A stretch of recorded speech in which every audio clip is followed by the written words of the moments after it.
Hey everyone, Not Daddy here with another review. Today we're going to look at this giant bad boy, Lobo Big Fraggin Compendium Volume 1.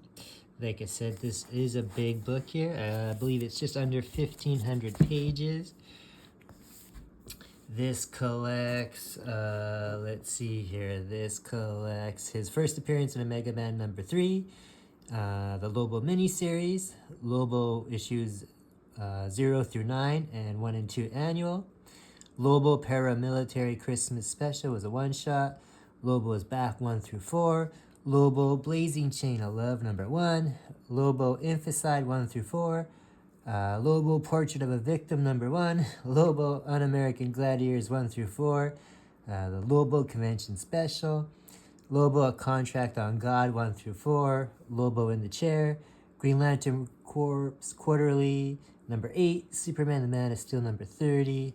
Demons 11 through 15. And then you get the profile as well too. So like it's a lot of one-shots, lots of mini-series here, and 2 of the regular issues, or regular series of him as well. Like I said, this is a huge book here. This is not a book that is meant for kids or even the politically correct. It's very vulgar, lots of satire, lots of kind of, I won't say sensitive jokes, but no, definitely wouldn't fly as easy nowadays as did in the past, but lots of fun here. Lots of great artwork. I had read actually none of these books except the Omega Man number 3 here, the very first issue, first appearance of Omega Man, or of Lobo in Omega Man, so that was kind of fun. So a lot of this was new to me. I did quite enjoy it. Lots of great artwork here.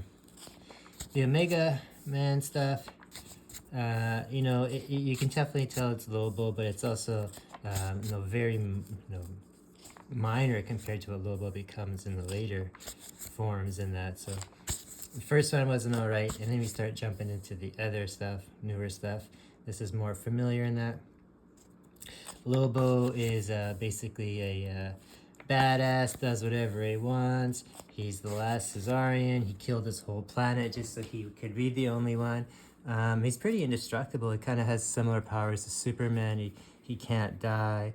At some points in here, if he bleeds, his blood becomes like clones of him. But at some point that stops in here as well too. He works a lot with Legion.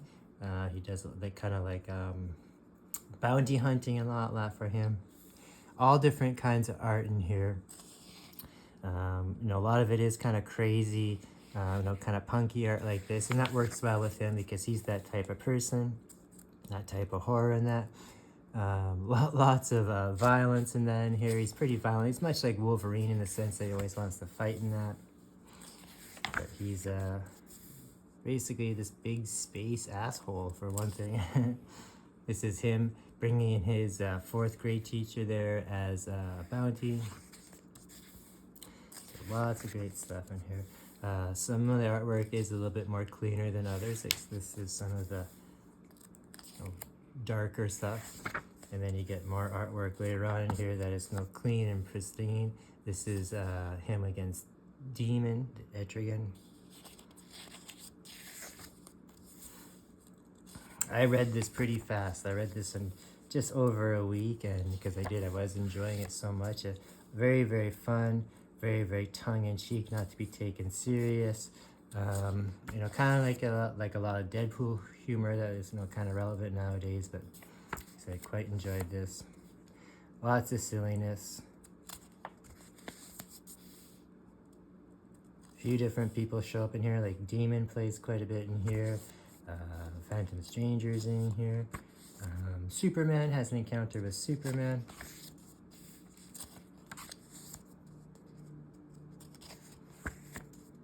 Lots of fun stuff here.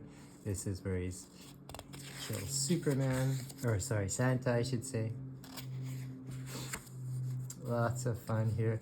Being the compendium format compared to Omni, it's not hardcover, but it is still pretty big and a little chunky look, kind of awkward to read a little bit.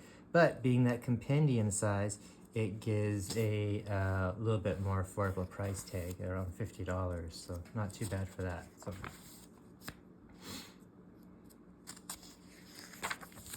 This is volume 1. There is more in that to come.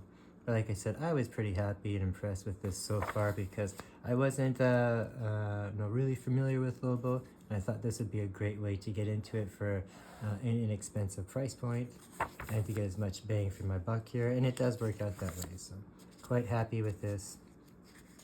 Definitely would recommend this to anyone who wants to either give Lobo a chance, or if you're already an existing fan and just want to get it all in one format. This is the way to do it. Lobo Big Fraggin compendium, lots of fun.